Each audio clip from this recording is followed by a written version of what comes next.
Seventh पे commission केंद्रीय कर्मचारियों की पेंशन को लेकर नया अपडेट, जारी हुए नए नियम। केंद्रीय कर्मचारियों को अच्छी खबर मिली है। दरअसल कर्मचारियों की पेंशन प्रक्रिया को लेकर सरकार ने हाल ही में नए निर्देश जारी किए हैं। सरकार और पेंशन भोगी कल्याण विभाग DOPPW ने सख्ती से इन नियमों का पालन करने को कहा है। सरकारी कर्मचारियों के लिए क्या है नए बदलाव, आइए जानते हैं।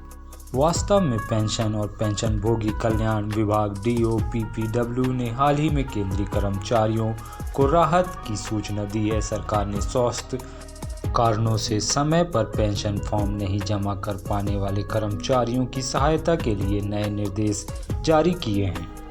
कर्मचारियों को अब समय पर मिलेगी पेंशन। कार्मिक लोक शिकायत और पेंशन मंत्रालय ने इस विभाग ने एक आधिकारिक पत्र में कहा है कि नए निर्देशों से ऐसे मामले आसानी से हल होंगे। ये इन दिशा निर्देशों से स्पष्ट है कि बीमार कर्मचारियों और उनके परिवारों को पेंशन के लाभ मिलने में देरी नहीं होगी।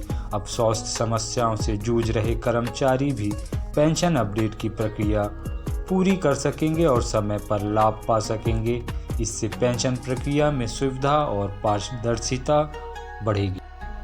सरकार ने इन कर्मचारियों को नए दिशा निर्देश जारी किए हैं जिन कर्मचारियों को शारीरिक या मानसिक कारणों से पेंशन फॉर्म समय पर नहीं जमा कर पाते। सरकार ने नए दिशा निर्देश जारी किए हैं। इन निर्देशों का उद्देश्य ऐसे कर्मचारियों को पेंशन क्लेम करने में मदद करना। 28 अक्टूबर 2022 को पहली बार ये दिशा निर्देश जारी किए गए थे, लेकिन उनके अनुपालन में कमी की शिकायतों के कारण इन्हें फिर से स्पष्ट किया गया है। पेंशन और पेंशन भोगी कल्याण विभाग DOPPW के कार्यालय ज्ञापन OM में कहा गया कि कई मंत्रालयों और विभागों ने इन नियमों का पालन नहीं किया है, जिससे रिटायर्ड कर्मचारियों और उनके परिवारों को मुश्किलों का सामना करना पड़ता है। पेंशन प्रक्रिया में देरी की शिकायतें हैं ताकि योग्य कर्मचारियों और उनके परिवारों को समय पर पेंशन का लाभ मिल सके। सरकार अब सुनिश्चित कर रही है कि सभी विभाग और मंत्रालय इन दिशा निर्देशों का सख्ती से पालन कर सकें।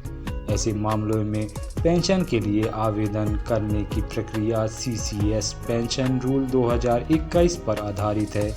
यह बताता है कि दावों को विशिष्ट नियमों के तहत संसाधित किया जाना चाहिए। प्रारंभिक दावों के लिए नियम 57(3) और आगे की प्रक्रिया के लिए नियम 59(2) और नियम 80(5).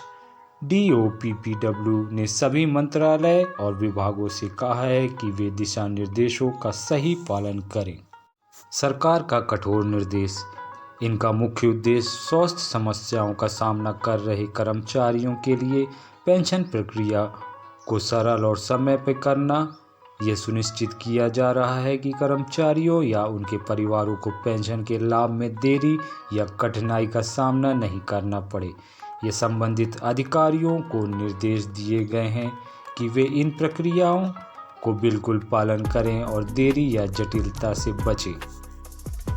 तो दोस्तों, केंद्र सरकार के रिटायर्ड कर्मचारियों और उनकी पेंशन से जुड़ी जानकारी आपको कैसी लगी? पसंद आई तो प्लीज़ मेरे चैनल को लाइक, शेयर और सब्सक्राइब कीजिए।